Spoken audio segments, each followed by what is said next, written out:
one of the most common critiques I hear, and I'm not 100% ecological. I tell people all the time. I just think for my point in my life right now, it is probably the best way for me to train and benefit the most from my time. Right? I just feel like when I go in, if I'm playing games, actively doing jujitsu for my 1 hour a day, twice a week, I feel like Yes. that's going to give me the most benefit for my time. Right? But one common critique that we often hear is it's just positional sparring. It's just positional sparring. We've been doing this forever with positional sparring or situational sparring. In your eyes, what is the biggest difference between situational/positional sparring and constraints-led approach under the ecological umbrella? Well, yeah, if you look at it and you just go, oh, wow, they're just positional sparring, right? So it seems like that. But what led you to that positional sparring? So if you already you drilled your technique, you did this, and now you put these people in positional sparring, what are they going to use? They're going to use what they kind of already know, what they've been drilling, what they kind of already built up to that point. Like I think a lot of people, when they watch training or they critique classes, they look at them as a one class and they go, well, what do we learn in that one class? I taught you a leg drag. I taught you a cross collar choke. They taught you that. And then you're doing your positional sparring and you're like, see, now they're using it in positional sparring. Where our approach, or, the overall approach here is we're cutting out the warm up step. We're cutting out the technical, breakdown of the step, the drilling of it. And we're saying, okay, we're going to put you in these specific scenarios. They could be very broad or they could be tighter.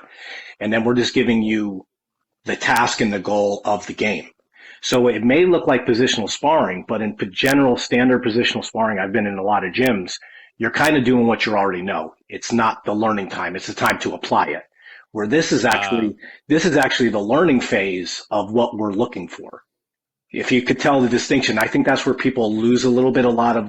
It's very easy to listen to a sound clip of Greg or whoever saying and go, it's just positional sparring. We've been doing that forever.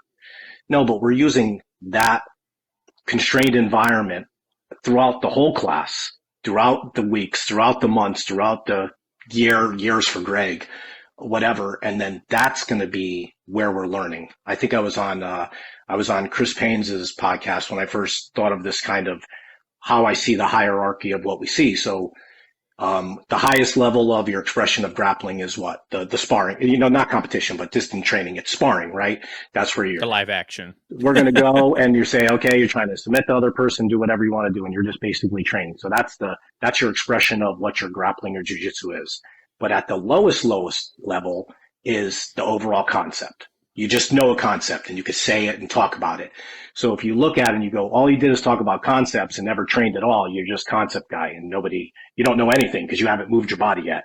So you have sparring at the top and then you have the concepts at the bottom. Now above that is the technical breakdown of the technique, right? We're actually going to start talking about the technique. The instructor shows it, a couple minutes, 5, 10 minutes, whatever they do. And then the next step is you get to drill it. Now you do that dead drilling, which we have to distinguish between what people call drilling, rote repetition or dead drilling against a non-resisting opponent, right? That's what we don't want to do. But so you drill it, and then now you put that into positional sparring, and then you start sparring with the stuff you've already learned. So to me, there's positional sparring, and then there's sparring, and then right in between, that's where I consider where the constraint-led ecological approach falls. Because we take that concept at the bottom and we convert it to a task and a goal into that positional sparring in a constrained environment. And now you're doing just that. And that's where the learning happens. And you skip. So that's what you say in maximizing your training. That hour you come in, let's skip the warm up. Let's skip the technical breakdown. Let's skip the drilling. Let's go right to the constraint part. Let's go right to that level below the sparring. You do that, you get your tasks, your goals, what's your intention, where should you be focus of attention, all the words we use, and then you do that. And now as you're playing those games, that's the real-time learning. That's where the learning's actually happening because you're going against a non-resistant opponent, you're attuning to the environment. And then what are we always looking for when we're talking about technique? How do we transfer that technique you drilled to live sparring? So how do we traditionally do that? You drill it a bunch of times. You go into some positional sparring, which sometimes turns into full rolling anyway, right? Yeah, So start with, here and then finish the yeah, round. yeah. So instead of, so skipping those 100 armbar reps or those 100 leg drag reps, let's go into the position where we see this constraint, this small little environment. Let's put you there, see what comes out. We'll give you the attention, we'll give you your goals. And now the transfer is actually not there because you're already doing it. You're skipping that process of actually having to take that dead technical technique and putting it into alignment. You're already doing it. So you're you're constantly failing. You trial and error. It doesn't work this time. Now it doesn't. You stay. And then that's what we call repetition without repetition, which is the key, which is all this is based on pretty much. Instead of repetition for repetition's sake or repetitions for reps, it's repetition without. You're putting yourself in these small constrained environments, or and they get broader, or you can shrink them down, or whatever you want to do with them, depending on the coach's goal and what their knowledge is.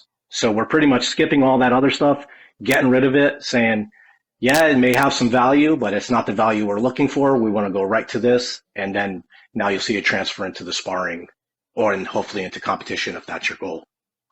So So that's how I see it. one thing that Dr. Robert Gray says about ecological or the constraints led approach is constraints are not supposed to be generalized. They're supposed to be individual based. And one thing that I see in jiu-jitsu is a class is a lot of general constraints for everyone. And maybe it's just me not being experienced enough as a coach or as someone that's been in it. But how does this, the science say from obviously the like Rob Gray say that, the constraints need to be individual based, but most people doing it in jujitsu do a general constraint for the entire class. How where is that on purpose, or is that just we're in the early stages of doing it and a lot of us just don't know how to do individual constraints for every single person, or maybe a general constraint is good enough because it's maybe a triage, like I mentioned, like it's the lowest point where everyone could get better. Well, I think, and also you have to take it, we're grappling compared to say, baseball or football or whatever sports they're doing on, which has, highly specialized coaches and all the money behind it and everything like that. And then, we take a regular grappling class. Sometimes you don't know who's showing up and who's not, but individual constraints, that's between the coaches. And that, with some of my students, I take more, you know, you zone in on certain things, this and that. But for a whole group class, I think grappling is so.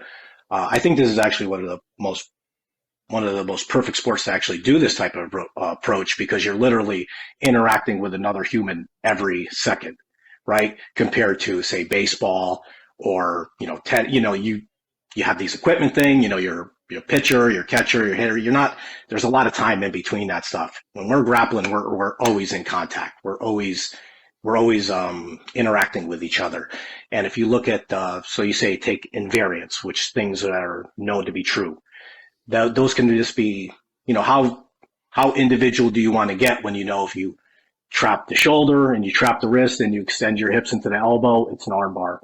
Those are the main invariants of an arm bar. So how individual do we have to get at that point? Because as you go down and towards submissions and stuff, you can be a little more prescriptive with your thoughts or with your cues or your instruction, because there's only so many ways to, break an arm or submit somebody. So you're going to get those invariants are very important for what we're looking for those cues. But when it's an overall game, say guard passing or pinning, there's different things, and we're actually letting that person figure out their own individual constraints and what they can do, because we all have different action capacities. Like everybody always talks about technique and this beautiful technique.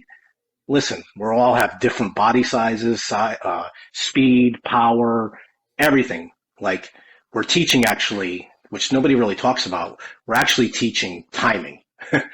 We're actually understanding when to do this. So when somebody says they're teaching a technique, my classes revolve around more teaching a timing, teaching things that can't be taught. Like, where's your technique for balance? If you go to a class, the most important thing about guard passing and staying on top is generally going to be your balance, right? You want to be the top player and stay the top player.